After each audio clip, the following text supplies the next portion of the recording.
Hi, my name is Earl Browning, and I'm with EnviroSMarts. We had a meeting this morning with Bruce Clayton, Ryan Lindquist, and Ruben Cedillo Tellez. I think we had one other person, but don't have it sitting here. And anyway, it was supposed to record, and there was a problem with the recording. I said something wrong, so I was just going to recap that meeting real briefly, and we'll just make it much more concise anyway. So this video is shorter for anyone who might be watching it. First thing to know about EnviroSmarts is that we are a water leak detection company, and the difference in our company and almost any other that you'll meet out there. Almost the entire market is based on a technology that's known as LoRaWAN, where you basically have a gateway on every floor or maybe every other floor, and all of the sensors talk to that gateway. If you have a problem with any of the gateways, if they get unplugged or fail, then you lose a floor or two every time that happens. With EnviroSmarts, here's our sensor. You can see it right here. And it's got these two little feet. These feet set down somewhere where you want to detect water. So you put it somewhere where you don't want water to be. And when those feet get wet, they don't just tell you that it's wet, they tell you how wet that it is. So a few drops, it's going to show up on a dashboard and you'll have a history of it, but it won't send an alert. And what we do when we do an install is we tweak the alerts to the thresholds that you want. What's cool about our sensors also, they not only detect uh, uh, wetness, they detect also humidity, temperature, and motion. And we can track all of that.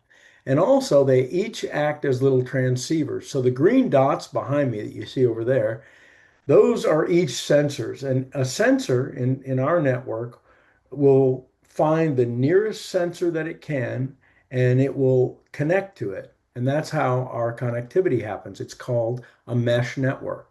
So all the sensors in your building will connect to each other, and eventually they'll all find, or they'll find the one gateway. And from the gateway, they transmit all of the environmental data, if there's anything going on, or they just show that everything is normal. And they send that to our servers out in the cloud, which then send alerts when required to your maintenance staff. Okay, so let's go over how an alert works. So I'm going to simulate an environment here. This is a sensor that's sitting somewhere that we don't want water, and now I'm going to give water. Okay, so you can see that it's definitely wet. And now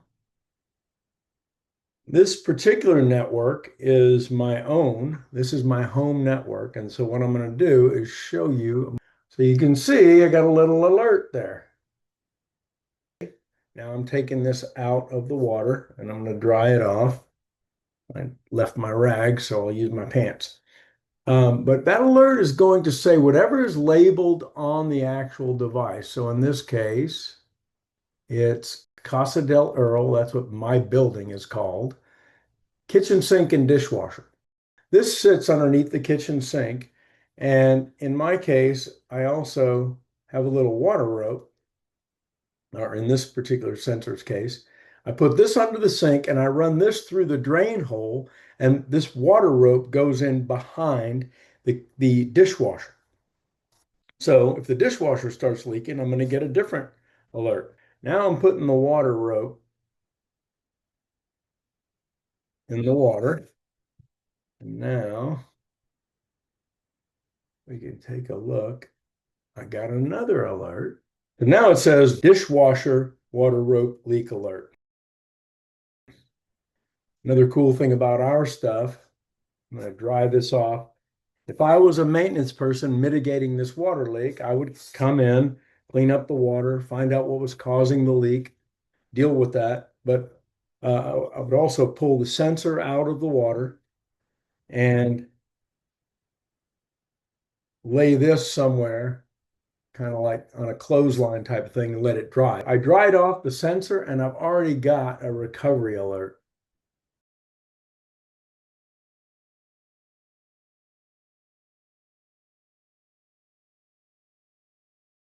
All right, and so the next thing I'm going to do is show you our dashboard. All right, so what you'll see is my house. Here are all of five sensors, and the one that has had any activity is right here. That is Casa del Earl kitchen sink. Here's the meeting. We got it wet on the demo this morning at around 10:30.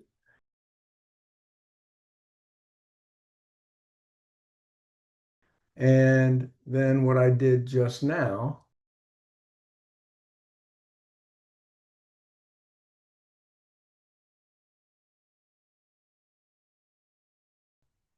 So what you can see from here is that it got wet and it already recovered because I picked it up out of the water and dried it off.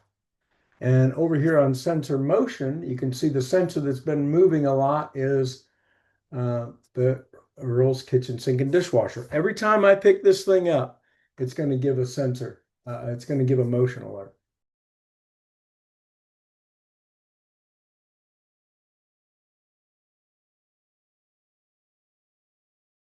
So, or it's actually going to detect motion. We only give alerts if you want them. So we usually don't make motion.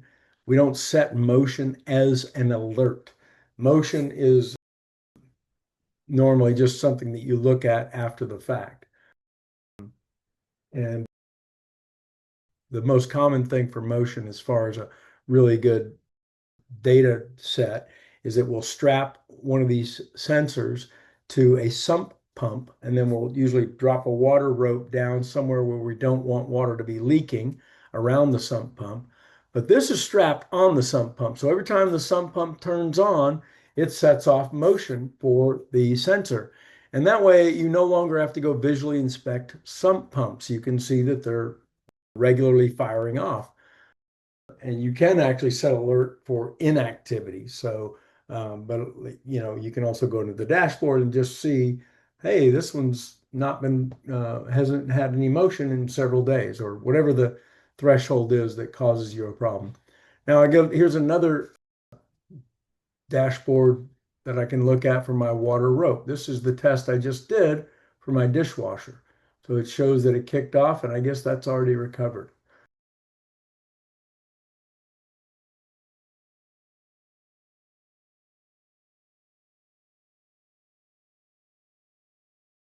There's a lot of different things that we have in this dashboard, and I don't necessarily want to go into all of them. One of the ones I do want to show you what's kind of interesting. I'm going to go to a different client, maybe. Let's go to Transamerica Pyramid, because this is a tall, skinny building. We run this whole building on one gateway, like we do most things. And I want to show you how the actual mesh network works. Let's try like 45th floor.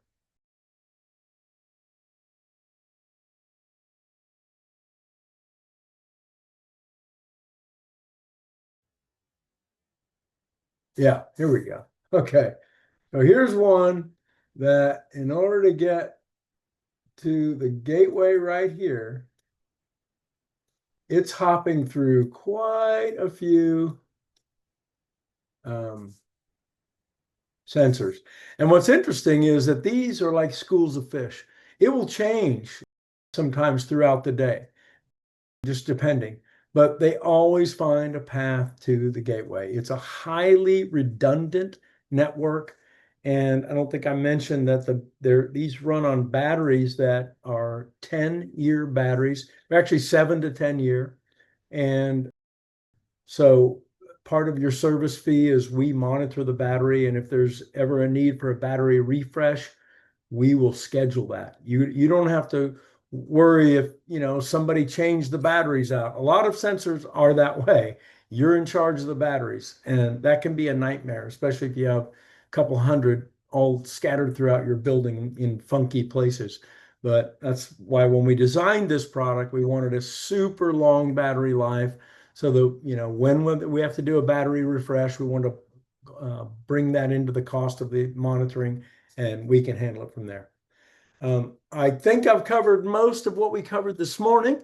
And if there's any more questions, as I told Bruce, I'm always happy to do another demo where we could get into specific scenarios and we could drill more into the dashboard. Because as you can see, there's a lot here on the dashboard to look at.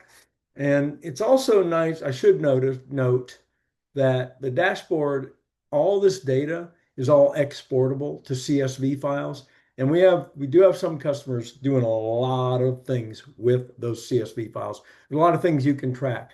Temperature of appliances is a big deal that I have. A lot of my apartment users do that, especially with refrigerators. And so they can track if temperatures are rising on refrigerators and start to schedule maintenance to preventative maintenance to extend the life. A lot of different things like that. But anyway, that's all I'll cover for now. And I look forward to talking with you guys soon. Thank you.